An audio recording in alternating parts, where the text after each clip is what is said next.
നിയമസഭാ തെരഞ്ഞെടുപ്പിന് നാമനിർദ്ദേശ പത്രിക സമർപ്പിക്കാൻ ഇനി 2 നാൾ മാത്രം. ഇന്ന് ഒരു ദിവസം മാത്രമാണ് സർക്കാർ നടപടികൾ പൂർത്തിയാക്കാൻ മുന്നിലുള്ളത്. തിങ്കളാഴ്ചയാണ് പത്രിക സമർപ്പിക്കാനുള്ള അവസാന ദിവസം.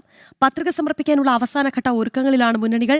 വിവരങ്ങളുമായി തിരുവനന്തപുരത്ത് നിന്ന് MS വീണ, ഒപ്പം കൊച്ചിയിൽ നിന്ന് മിഥുൻ അയ്യപ്പൻ, കോഴിക്കോട് നിന്ന് അനഘ ഹർഷൻ എന്നിവർക്കൊപ്പം നമുക്ക് വാർത്തകൾ കൊണ്ടുപോകാം അല്ലേ. എന്തായാലും തിരുവനന്തപുരത്ത് നിന്ന് ആദ്യം വീണയിലേക്ക് പോകാം.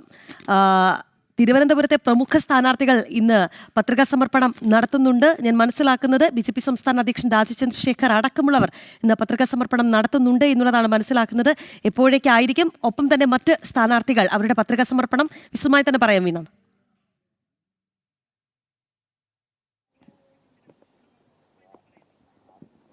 Good morning Rakhi, Krishnaraj. ഇന്നിപ്പോൾ സ്ഥാനാർത്ഥികളെ സംബന്ധിച്ചും മുന്നണികളെയൊക്കെ സംബന്ധിച്ച് വളരെ സുപ്രധാന ദിവസമാണ്. നാമനിർദ്ദേശ പത്രിക സമർപ്പിക്കാൻ ഇനി ചുരുങ്ങിയ സമയം മാത്രമേ ബാക്കിയുള്ളൂ.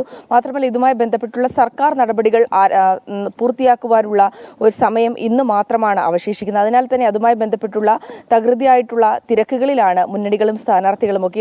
ഇതിനോടകം തന്നെ ഇതുമായി ബന്ധപ്പെട്ടുള്ള പ്രവർത്തനങ്ങളൊക്കെ ആരംഭിച്ചിട്ടുണ്ട്. കാരണം നാമനിർദ്ദേശ പത്രിക സമർപ്പിക്കുക എന്നുള്ളത് ഏറ്റവും പ്രധാനപ്പെട്ട കാര്യമാണ്. സ്ഥാനാർത്ഥിത്വം പോകാതിരിക്കുവാനുള്ളത് ഏറ്റവും പ്രധാനപ്പെട്ട കാര്യം കൂടിയാണ്. കാരണം തിരഞ്ഞെടുപ്പിന് വളരെ ചുരുക്കിയ ദിവസം മാത്രമേ ഉള്ളൂ.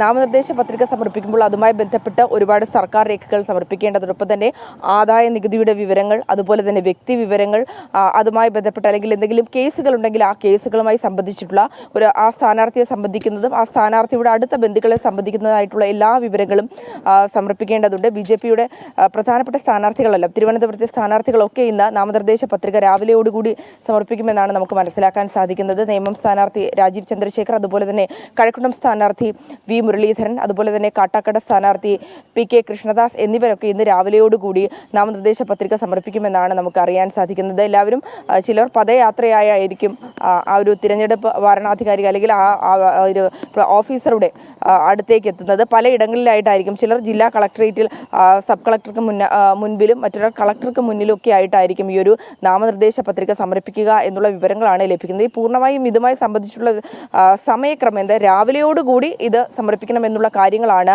സ്ഥാനാർത്ഥികളിൽ നിന്ന് നമുക്ക് മനസ്സിലാക്കാൻ സാധിക്കുന്നത്. രാവിലെ 10 മണിക്ക് ശേഷം തന്നെ തിരുവനന്തപുരത്തെ സ്ഥാനാർത്ഥികൾ നാമനിർദ്ദേശ പത്രിക സമർപ്പിക്കുന്നതായിരിക്കും. വാശിയേറിയ പോരാട്ടമാണ് നമുക്ക് തലസ്ഥാന നഗരിയിൽ കാണാൻ സാധിക്കുന്നത്.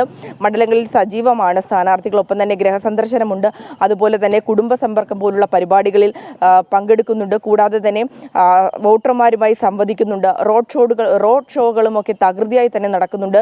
ചുവരെഴുത്തുകൾ, പോസ്റ്ററുകൾ, കൃഷ്ണരാജ് തുടക്കത്തിൽ സൂചിപ്പിച്ചതുപോലെ തന്നെ സോഷ്യൽ മീഡിയയിൽ നമുക്ക് നോക്കിക്കഴിഞ്ഞാൽ സ്ഥാനാർത്ഥികളുടെ പാട്ടുകളൊപ്പം തന്നെ പോസ്റ്ററുകൾ, AI-യുടെ ഏറ്റവും പ്രധാനപ്പെട്ട കാര്യം ഈ ഒരു തിരഞ്ഞെടുപ്പിൽ AI സാങ്കേതിക വിദ്യയുടെ സഹായത്തോടു കൂടി ഇറങ്ങുന്ന പലതരത്തിലുള്ള വീഡിയോകളും നമുക്ക് കാണാൻ സാധിക്കുന്നുണ്ട് എന്നുള്ളതാണ്. തിരുവനന്തപുരത്തെ സംബന്ധിച്ചിടത്തോളം അങ്ങനെ ചൂടേറിയ തിരഞ്ഞെടുപ്പ് പ്രചാരണം തന്നെയാണ് നടക്കുന്നത്.